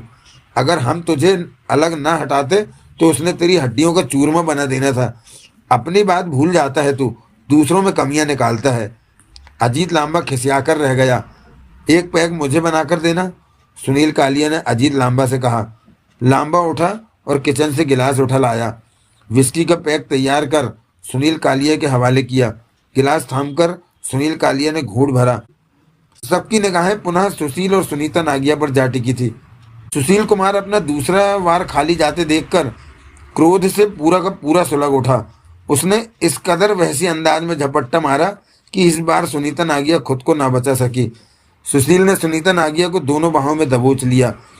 सुनीता नागिया तड़पी, चीखी। चीख मत, राकेश नाथ गुर्राया, वरना तेरे टुकड़े टुकड़े कर दूंगा। राकेश नाथ के स्वर में जाने क्या था। सुनीता नागिया सिर से पांव तक कांप उठी। उसने खुद को सुशील की बाहों से आज़ाद कराने की भरपूर चेष्टा की, परंतु सफल न हुई। सुशील हर पल उसे दबोचता जा रहा था। अब उसका एक हाथ सुनीता नागिया के बदन पर फिरने लगा था। सुनीता नागिया को उससे घिन आने लगी। कोई और रास्ता न पाकर सुनीता नागिया ने बहसी अंदाज में सुशील की छाती पर दांतों से जोर से काट लिया। सुशील के होठों से चीख निकली। वह सुनीता नागिया को छोड़कर पीछे हट गया। सुनीता नागिया के दांत उसकी छाती में धंस गए थे। मांस काट डाला था और अब उसमें से खून बहने लगा था। सुशील कुमार के चेहरे पर पीड़ा और दरिंदगी के भाव सिमटने लगे। तभी राजन सिंह बोल उठा, बस। कहने के साथ ही राजन सिंह ने एक ही सांस में पैक समाप्त किया और उठकर गिलास को फ्रिज के ऊपर रखा। सुशील को इससे ज़्यादा मौका नहीं दिया जा सकता। बहुत हो चुका। सारा दिन हमें यहीं नहीं बिताना। खामखा की कोई मुसीबत भी टपक सकती है। इसकी कोई नानी मौसी भी टपक सकती है। शुरुआत होने की देर है, फिर तो कोई दिक्कत नहीं आने वाली। यह शुभ शुरुआत मैं कर देता हूँ। किसी को कुछ न कहते पाकर सुनील कालिया ने घूंट भरकर सिर हिलाया। हाँ, अब तुम कोशिश कर सकते हो। राजन सिंह ने व्यंग भरी निगाहों से सुनील कालिया को देखा। राजन सिंह कोशिश नहीं करता, काम करता है। सुशील कुमार दांत भींचे पीछे हट चुका था। उसका ध्यान अपनी छाती की तरफ था। ठीक सीने पर सुनीता नागिया ने दांतों से काटा था, ऐसा कि अगर थोड़ा सा और जोर लगा देती तो मांस का टुकड़ा अलग हो जाना था। खैर, अब भी बुरा हाल था। खून बह रहा था। तीव्र वेग से पीड़ा उठ रही थी। कोई दवा तो थी नहीं। सुशील ने आगे बढ़कर फ्रिज पर पड़ी विस्की की बोतल उठाई और जख्म पर थोड़ी सी शराब उड़ेल दी। ज्वालामुखी की तरह पीड़ा उठी, फिर धीरे धीरे राहत मिलती चली गई। सुशील ने विस्की की बोतल फ्रिज पर रख दी। राकेश नाथ ने बुरा सा मुंह बनाकर कहा, क्यों महंगी विस्की खराब करता है? औरत का कांटा तो वैसे भी शहद की तरह मीठा होता है। सुशील ने कुछ नहीं कहा। राजन सिंह खतरनाक अंदाज में सुनीता नागिया की तरफ बढ़ चुका था। सुनीता नागिया एक बार फिर आतंक के सागर में गोते लगाने लगी थी। राजन सिंह तो वैसे भी दरिंदा सा नजर आता था और ऊपर से 2 पैक विस्की चढ़ा रखी थी उसने। सुनीता नागिया समझ नहीं पा रही थी कि आखिर कब तक वह इन दरिंदों का मुकाबला करती रहेगी। सुनीता नागिया पीछे सरकने लगी। आंखों में खौफ की परछाइयां नाच रही थी। पीछे दीवार से उसका शरीर जा लगा। राजन सिंह दांत भींचे सुनीता नागिया के पास जा पहुंचा था। सुनीता नागिया की टांगों में कंपन होने लगा था। होठ जैसे चिपक कर रह गए थे। वह भाग जाना चाहती थी, चीखना चाहती थी, परंतु कुछ भी न कर सकी। बुत की तरह वहीं की वहीं खड़ी रह गई। राजन सिंह का हाथ उठा, सुनीता नागिया के ब्लाउज पर पड़ा। ब्लाउज का आगे का हिस्सा राजन सिंह के हाथ में मुट्ठी में जकड़ा गया। सुनीता नागिया फटी फटी आंखों से उसे देखे जा रही थी। अगले ही पल राजन सिंह ने उसे भी तीव्र झटका दिया। ब्लाउज ही नहीं, ब्रा भी अलग हो गई थी उस झटके से। सुनीता नागिया की दूधिया खूबसूरत जवान छातियां नग्न हो उठी। उन पर निगाह पड़ते ही राजन सिंह जैसे सब कुछ भूल गया। उसकी चमक भरी निगाह छातियों पर जा अटकी थी। ब्लाउज का आगे का हिस्सा फटकर नीचे गिरा पड़ा था। ब्रा छातियों के साथ ही नीचे लटक कर झूल रही थी। कम से कम यह उन पांचों का तो पसंदीदा और मनचाहा दृश्य था। सुनीता नागिया के मस्तिष्क को तीव्र झटका लगा। 5 अनजान मर्दों के सामने वह नग्न होती जा रही थी, जबकि आज से पहले उसके नग्न शरीर को सिवाय उसके पति के किसी ने नहीं देखा था, किसी ने नहीं छुआ था। परंतु आज वह सब कुछ होता जा रहा था और होने जा रहा था जो पहले कभी नहीं हुआ था। यह सब अनर्थ था उसके लिए। सुनीता नागिया के मन में एकाएक आग भड़की। होश आया था जैसे उसे। एक निगाह उसने अपनी नग्न छातियों पर मारी, फिर चीख पड़ी, कमीने कुत्ते, जलील इंसान अपनी माँ को नंगा करता है। और इसके साथ ही बिल्ली की भांति अपने दोनों हाथ आगे करके राजन सिंह पर झपट पड़ी। सुनीता नागिया पागल सी लगने लगी थी। राजन सिंह एकाएक कुछ नहीं समझा। जब समझा तो देर हो चुकी थी। सुनीता नागिया के बिल्ली के माफिक लंबे नाखून राजन सिंह की दाढ़ी और गालों को नोचते चले गए थे। राजन सिंह के होठों से चीख निकली। दोनों हाथों से मुंह ढांपे वह पीछे हटा और यही पल था कि अजीत लांबा और राकेश नाथ एक साथ सुनीता नागिया पर झपटे और काबू पा लिया। दोनों के चेहरे पर भरपूर क्रोध था, शायद अपने साथी की हालत का बदला लेना चाहते थे। राजन सिंह ने दोनों हाथ जब गालों से हटाए तो अपनी दोनों हथेलियों को खून से सने पाया। उसके होठों से गुर्राहट निकली। फिर आगे बढ़कर फ्रिज पर मौजूद विस्की की बोतल उठाकर 2 तगड़े घूंट भरे। तभी सुशील कुमार का व्यंग भरा स्वर उसके कानों में पड़ा, आजा मेरे पास बैठ जा लाइन में, हम 1 से 2 हो गए हैं अब। राजन सिंह के होठों से पुनः गुर्राहट निकली। सुनील कालिया दिलचस्पी से भरी निगाहों से सब कुछ देख रहा था। उसने तो सोचा कि कोई खास दिक्कत नहीं आएगी, परंतु यहाँ बहुत सारी दिक्कतें सामने थी। राकेश नाथ और अजीत लांबा सुनीता नागिया को जकड़े उसके कपड़े उतारने में व्यस्त थे, जबकि सुनीता नागिया तड़पे जा रही थी और उन्हें उनकी कोशिश में कामयाब नहीं होने दे रही थी। खींचातानी का सिलसिला पूरे जोर शोर के साथ जारी था। तभी सुनील कालिया अपनी जगह से उठा और सुनीता नागिया के पास पहुंचकर जोरदार चांटा उसके गाल पर दे मारा। तड़पती सुनीता नागिया एकाएक शांत पड़ गई, जैसे किसी ने उसका स्विच ऑफ कर दिया हो। वह फटी फटी आंखों से सुनील कालिया को देखने लगी। सुनील कालिया की निगाहों में दरिंदगी थी। नखरे दिखाना छोड़ और सीधी हो जा, सुनील कालिया ने खतरनाक लहजे में कहा, वरना हम और कुछ न भरकर तेरी खाल में भुस भरना शुरू कर देंगे। तेरा वो हाल करेंगे कि देखने वाले देख नहीं सकेंगे। सुनील कालिया का लहजा बेहद दरिंदगी से भरा था। उसकी आवाज़ सुनकर सुनीता नागिया सिर से लेकर पांव तक कांप उठी। सुनील कालिया ने हाथ में पकड़े विस्की के गिलास को खाली करके एक तरफ उछाला और बोला, तुम दोनों अपना काम शुरू करो, मैं देखता हूँ यहाँ हरामजादी हमें कैसे रोकती है। बहुत हो गई शराफत, इसकी खाल न उधेड़ कर रख दी तो मेरा नाम सुनील कालिया नहीं। सुनील कालिया का चेहरा बहसी भावों से भरा पड़ा था। सुशील कुमार भी उठकर पास आ पहुंचा था। उसकी आंखों में बेपनाह शक्ति के भाव थे। सुनीता नागिया को अपना सब कुछ लुटता महसूस होने लगा। राकेश नाथ और अजीत लांबा पुनः शुरू होते उससे पहले ही कालबेल की तीव्र आवाज वहां गरज उठी। सब जैसे के तैसे रह गए, आपस में निगाहें टकराईं।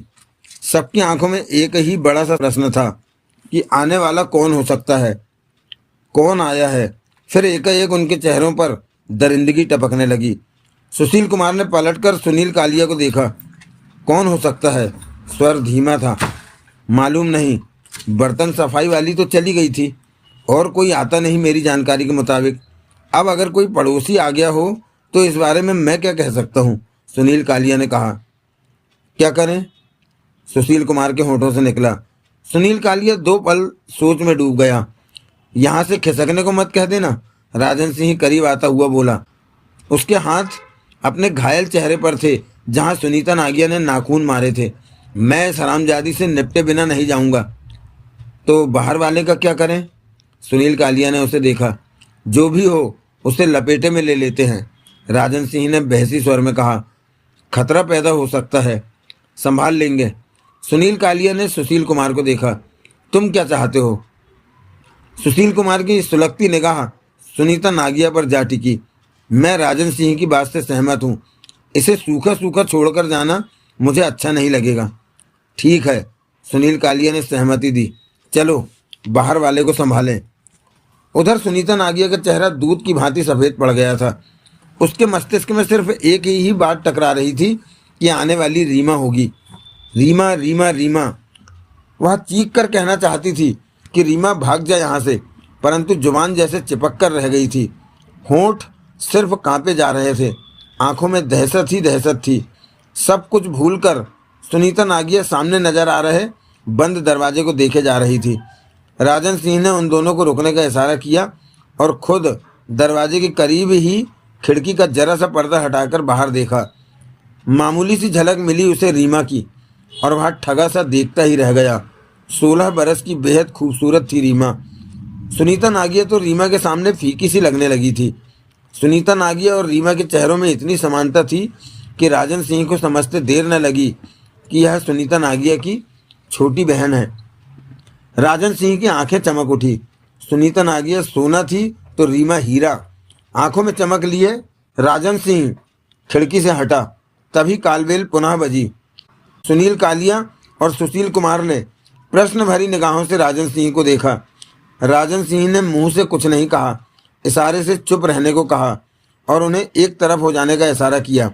दोनों कुछ नहीं समझे, परंतु राजन सिंह के मुताबिक ही उन्होंने काम किया।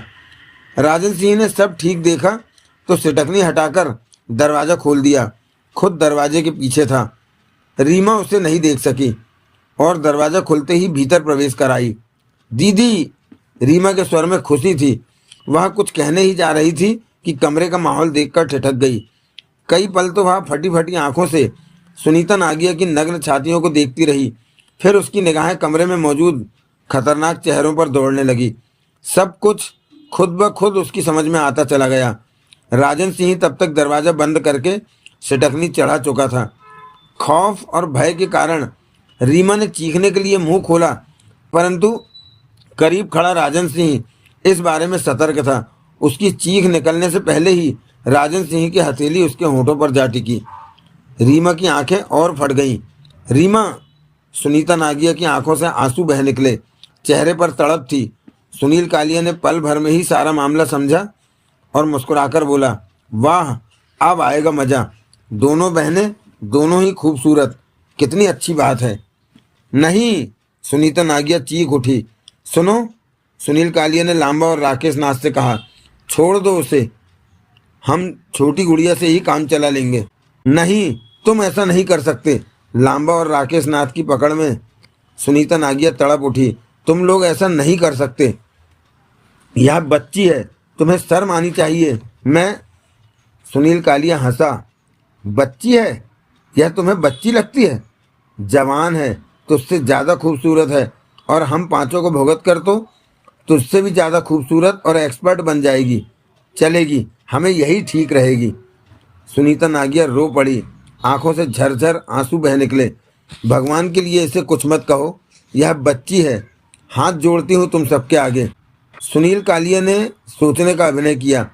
राजन सिंह के हाथ रीमा के शरीर पर रेंगने आरंभ हो गए थे। रीमा इतनी डरी हुई थी कि वह ना तो कुछ बोल पा रही थी, ना ही अपनी जगह से हिल पा रही थी।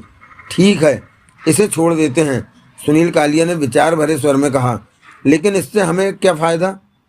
सुनीता नागिया ने सूखे होंठों पर जीभ फेरी। बोलो! सुनीता नागिया के होंठ हिले पर कुछ कह न सकी। या तो तुम, नहीं तो तुम्हारी यह गुड़िया जैसी बहन। फैसला करो, हमारे पास ज़्यादा वक्त नहीं है। सुनीता नागिया की आंखों में आंसू थे और चेहरे पर विवशता। जवाब देती हो या मुझे मंजूर है। सुनीता नागिया के होंठों से यह भर्राया सा स्वर निकला। सुनील कालिया हंसा। अन्यों के चेहरों पर चमक दौड़ती चली गई। राकेश नाथ और अजीत लांबा ने सुनीता नागिया को पकड़ से आज़ाद कर दिया। यह तो बड़े आराम से तैयार हो गई। सुशील कुमार हंसा। बहन का सवाल जो आ ठहरा था, लांबा ने विषैले स्वर में कहा। पहला नंबर मैं लगाता हूँ, सुशील कुमार ने कहा। सुनीता नागिया की आंखों से आंसू बह रहे थे। वह मन ही मन तड़प रही थी। मेरी बहन को तो कुछ नहीं कहोगे? सिसकती हुई सुनीता नागिया कह उठी। नहीं, सुनील कालिया ने सिर हिलाया। पहले की तरह अपने वायदे से पीछे तो नहीं हट जाओगे? सुनीता नागिया की आंखों से बहते आंसू रुकने का नाम नहीं ले रहे थे। बोला तो, जो जुबान हो गई हो गई, सुनील कालिया ने कमीने स्वर में कहा। चलो! सुशील कुमार ने सुनीता नागिया की बाह पकड़ी और खींचता हुआ उसे बेडरूम में लेता चला गया। अन्य चारों जैसे नंबर लगाकर उस कमरे में मौजूद रहे। इस दौरान राजन सिंह का हाथ धीरे धीरे चलता रहा। रीमा में इतनी हिम्मत नहीं थी कि उसे मना कर पाती। 1.5 घंटे बाद वह सब फारिग हुए। वहीं उन पांचों ने हाथ मुंह धोए। जब वह वहां से बाहर निकले तो उनके पास सोना और कैश रुपए थे और अपने पीछे छोड़ गए थे बर्बादी के निशान। सुनीता नागिया और रीमा की लाशें। पहले उन्होंने सुनीता नागिया का इस्तेमाल बेड पर किया, फिर उसे चाकुओं से गोद दिया। इसी प्रकार मासूम रीमा को इस्तेमाल करके उसे भी खत्म कर दिया ताकि जिंदा बचकर उनकी निशानदेही न कर सके। अपने हर शिकार की वह यही हालत करते थे। इसी कारण तो पुलिस अभी तक उनके बारे में जान नहीं पाई थी। ऐसी थी यह बदमाशों की टोली। तो दोस्तों, सुना आपने कैसी थी बदमाशों की टोली, और इसी तरह से यह हत्याएं और बलात्कार करते थे। तो चलिए आज का चैप्टर यहीं समाप्त करते हैं और मिलते हैं बदमाशों की टोली के दूसरे एपिसोड में। तब तक के लिए जय हिंद, जय भारत, वंदे मातरम। और हाँ, अपना ध्यान रखिएगा। धन्यवाद, थैंक यू, शुक्रिया। और हाँ, एक विनती और है आपसे। कमेंट तो मुझे बहुत सारे आ रहे हैं, लेकिन अगर उसमें आप अपने शहर का भी नाम लिख दें तो मुझे पता चल जाएगा कि मेरे उपन्यास कहाँ तक सुने जा रहे हैं। ओके, धन्यवाद।